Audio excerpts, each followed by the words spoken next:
بسم اللہ الرحمن الرحیم۔ طالبان رجیم کا دی اینڈ، افغانستان میں نئی گریڈ گیم کا آغاز۔ طالبان مخالف گروپ کیسے متحد ہوں گے، ہتھیار اور فنڈز کون فراہم کرے گا، اور پاکستان کے وزن کس کے پلڑے میں ہوگا، بھارت کس کے سر پہ ہاتھ رکھے گا، بڑے اہم سوال ہے۔ آپ دیکھ رہے ہیں مبشر لقمان چینل، میرا نام مبشر لقمان۔ رواں سردیوں کے اختتام پر جب پہاڑوں پہ برف پگھلنے کا عمل شروع ہوگا تو اس کے ساتھ ہی افغانستان میں طالبان کے اقتدار بھی ہوا میں تحلیل ہونا شروع ہو جائے گا۔ میرے اس دعوے کی سب سے بڑی وجہ یہ ہے کہ پچھلے ایک ہفتے کے دوران افغانستان کے حوالے سے ایک ایسی اہم پیش رفت ہوئی جس کے بعد ہم عالمی طاقتوں کے بعد اب علاقائی طاقتیں بھی طالبان رجیم سے مایوس ہو گئیں۔ اپنی بات کی وضاحت کرنے سے پہلے میں چاہتا ہوں کہ آپ کو واقعات کے پس منظر سے آگاہ کر دوں تاکہ آپ کو بات سمجھنے میں آسانی ہو کہ افغانستان میں کیا ہونے جا رہا ہے۔ 10 دسمبر کو خبر آئی کہ کابل یونیورسٹی میں افغانستان کے 1000 سے زیادہ جید علماء کرام کا اجتماع ہوا، اور اس اجتماع کی انعقاد کی ہدایات طالبان کی سپریم لیڈر ملا ہیبت اللہ کی جانب سے آئی تھی۔ اس اجتماع میں مجموعی طور پہ 5 قراردادیں منظور کی گئیں جن کا لب لباب یہ تھا کہ افغانستان میں اسلامی نظام کی حفاظت اور اطاعت سب کی شرعی ذمہ داری ہے۔ اگر کوئی بیرونی طاقت افغانستان پہ حملہ کرے تو اسلامی نظام کے خلاف سازش کرے تو مسلمانوں پہ فرض ہے کہ وہ اپنی دینی اور ملی اقدار کا دفاع بھی کرے۔ چونکہ امارات اسلامی افغانستان نے یہ عہد کیا ہے کہ وہ افغان سرزمین اب کسی ملک کے خلاف استعمال نہیں ہونے دے گی، لہٰذا تمام مسلمان اور افغان عوام کا بھی فرض ہے کہ افغانستان کی سرزمین کو کسی دوسرے ملک کے خلاف استعمال نہ ہونے دیں اور اس عہد کی پابندی کریں۔ اگر کوئی فرد یا گروہ اس عہد کے خلاف ورزی کرے گا تو امارات اسلامی کو حق ہے کہ وہ اس کے خلاف مناسب اقدامات اٹھائیں۔ اجتماع کے اختتام پہ افغان وزیر خارجہ ملا متقی نے اپنے طویل خطاب میں دنیا کو یقین دلایا کہ وہ قیام امن کے لیے عالمی کوششوں کا حصہ بننے کو تیار ہیں۔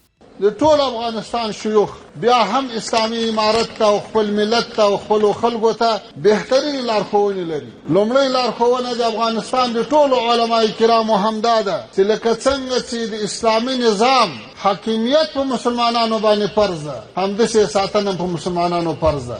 افغان امور پہ گہری نظر رکھنے والے پاکستانی، افغانی اور ایرانی تجزیہ کاروں نے ملا متقی کے اس بیان کو پالیسی شفٹ قرار دیا، اور اس خیال کے حامی لوگوں کا کہنا تھا کہ چونکہ یہ فتویٰ ملا ہیبت اللہ کے خصوصی مشیروں کی جانب سے آیا اس لیے اسے سپریم لیڈر کا حکم ہی سمجھا جائے۔ پاکستان کے بڑے بڑے سینئر صحافی بھی طالبان کی منافقت کا شکار ہو چکے ہیں اور اس اعلان کو ٹی ٹی پی کے لیے خطرے کی گھنٹی سمجھنا شروع ہو گئے ہیں۔ سب اس بات پہ مطمئن تھے کہ آخرکار طالبان نے پاکستان کا مطالبہ تسلیم کر لیا اور افغانستان میں موجود ٹی ٹی پی کو اب خیر نہیں، لیکن اگلے 48 گھنٹوں میں جب افغانستان میں ٹی ٹی پی یا دوسرے دہشت گردوں کے خلاف کوئی آپریشن شروع نہیں ہوا تو پوری دنیا کو پتہ چل گیا کہ ماضی کی طرح اس مرتبہ بھی طالبان نے منافقانہ طرز عمل اختیار کیا۔ سب جان گئے کہ طالبان رجیم نے صرف عالمی دباؤ کم کرنے کے لیے ڈرامہ کیا، اور حقیقت میں ان کی پالیسی آج بھی وہی ہے کہ دہشت گردی کی سرپرستی کرو، مال بناؤ، اور اقوام متحدہ نے اپنی ایک رپورٹ میں اس بات کی تصدیق کر رکھی ہے کہ افغانستان میں تقریباً 23 عالمی دہشت گرد گروپس کے 174 سے زیادہ کیمپس موجود ہیں، اور طالبان رجیم نے ان ٹھکانوں کے خاتمے کے لیے آج تک کوئی کارروائی نہیں کی، کوئی گرفتاری نہیں، کسی کو دہشت گرد کو افغانستان سے نکل جانے کا حکم تک نہیں دیا۔ تو طالبان کے اسی منافقانہ طرز عمل کو دیکھتے ہوئے وزیر اعظم شہباز شریف نے 12 دسمبر کو ترکمانستان عالمی کانفرنس کے دوران عالمی برادری پہ زور دیا کہ طالبان کو دہشت گردوں پہ قابو پانے کے لیے آمادہ کریں۔ We need the international community to urge the Afghan Taliban regime to fulfill its international obligations and commitments and rein in terrorist elements operating from its territory. Prime minister نے عالمی رہنماؤں کے سامنے جب طالبان رجیم کو آئینہ دکھایا تو وہ برا مان گئے، ان کو تو جیسے بہانہ مل گیا۔ 2 روز کے بعد یعنی اتوار 14 دسمبر کو جب ایران نے افغانستان کی صورتحال پہ غور کے لیے تہران میں علاقائی ممالک کا ایک اجلاس بلایا تو طالبان رجیم کو بھی اس میں شرکت کی دعوت دی گئی۔ اس اجلاس کا بنیادی مقصد پاکستان اور افغانستان کے درمیان موجودہ غلط فہمیوں کو دور کرنا تھا، لیکن بات چونکہ گھوم پھر کر دہشت گردی کے خاتمے پہ آئی تھی، سے طالبان نے ایران کے ایک مخلص کوشش کو ٹھکرا دیا اور علاقائی کانفرنس میں شرکت سے انکار کر دیا۔ اب اس انکار کے ٹھیک 2 روز بعد یعنی 16 دسمبر کو افغان وزیر صحت ملا نور جلالی نئی دلی کے 3 روزہ دورے پہ پہنچ گئے۔ اب یہ اس بات کا اعلان تھا کہ طالبان رجیم کی ترجیح پاکستان، ایران اور ترکمنستان یا قازقستان نہیں بلکہ ون اینڈ اونلی بھارت ہے، کیونکہ بھارت ہی وہ طوطا ہے جس میں طالبان کی جان ہے۔ افغانستان آج جس عدم استحکام، سفارتی تنہائی اور معاشی بدحالی کا شکار ہے، اس کی سب سے بڑی وجہ دہشت گردی کی سرپرستی اور بھارت ساتھ اس کے مذموم گٹھ جوڑ ہے۔ تو افغان طالبان ہر عالمی فورم پہ یہ مطالبہ کرتے ہیں کہ انہیں دہشت گردی کی حمایت کرنے والا گروہ نہ کہا جائے اور ایک ریاستی فریق کے طور پہ تسلیم کیا جائے، لیکن اس فورم پر اگر پاکستان پر ان کے خلاف ثبوت پیش کر دیں تو یہ آئیں بائیں شائیں کرنے لگتے ہیں۔ اب یہ ڈٹائی نہیں ہے تو اور کیا؟ دنیا کا کوئی بھی ملک طالبان کی حکومت کو تسلیم نہیں کرتا، نہ مسلم مالک اس سے خوش ہیں، نہ ہمسایہ ریاستیں اس سے مطمئن ہیں، اور نہ ہی عالمی طاقتیں اس پہ بھروسہ کرتی ہیں۔ تو افغان طالبان کو آج یہ بات سمجھنے سے قاصر ہے کہ کسی ریاست کا اس مقام و مرتبہ مطالبہ جو ہے کرنے سے نہیں ملتا، بلکہ اس کے لیے ریاست کو ذمہ دارانہ عمل کرنا پڑتے ہیں، بین الاقوامی قوانین کی پابندی کرنا پڑتی ہے اور دہشت گردی کے خلاف عالمی کاوشوں کی حمایت کرنا پڑتی ہے۔ زمینی حقیقت تو یہ ہے کہ افغان سرزمین آج بھی مسلسل خطے کے خلاف استعمال ہو رہی ہے۔ پاکستان، تاجکستان اور ازبکستان مسلسل دہشت گردوں کے حملوں کی زد میں ہیں۔ خطے میں چائنا کے شہری اور مفادات دونوں غیر محفوظ ہیں۔ ایران میں بلوچ مسلم گروپس کو افغان سرزمین سے لاجسٹک سپورٹ مل رہی ہے۔ KPK اور بلوچستان میں سرگرم دہشت گرد گروپس کو ان کی قیادت افغانستان میں چھپی بیٹھی ہے۔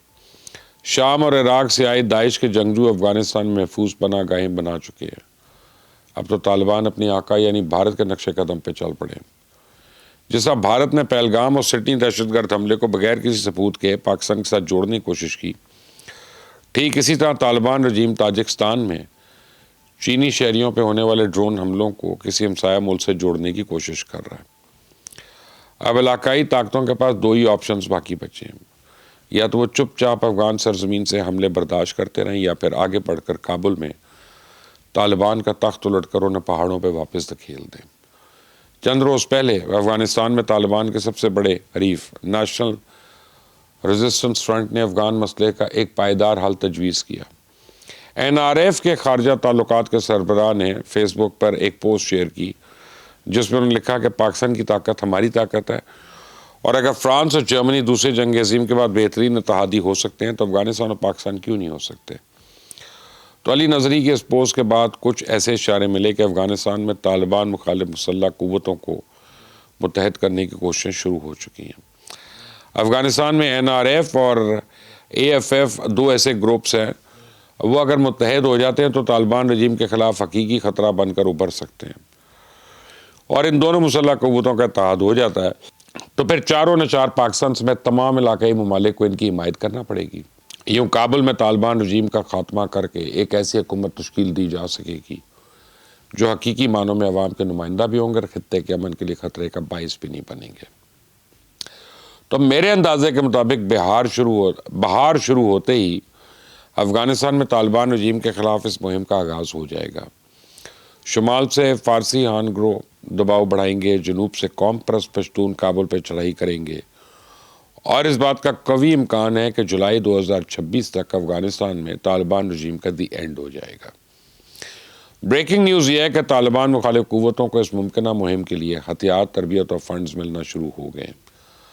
طالبان رجیم اس خطرے سے مکمل طور پہ آگاہ ہیں، اس لیے طالبان وزراء ایک کے بعد ایک بھارت دوڑے چلے جا رہے ہیں، لیکن ان کی یہ آئینیاں جانیاں اب کسی کام نہیں آئیں گی۔ فیصلہ ہو چکا ہے، پوری دنیا کو یقین ہے کہ طالبان اگر مزید اقتدار میں رہے تو یہ عالمی امن، معیشت اور تہذیب کے لیے ایک حقیقی خطرہ بن جائیں گے۔ تو طالبان کو مکمل طور پہ نئے سرے سے تشکیل دینے کی ضرورت ہے، اور اگر ضرورت ہو تو مستقبل میں اس خطے کو کوئی نیا نام بھی دیا جا سکتا ہے۔ آپ مجھے اپنی رائے دیجیے گا ذرا کامنٹس میں۔ اس چینل کو سبسکرائب کریں، بیل آئیکن کو پریس کریں۔ Until the next time, اللہ حافظ۔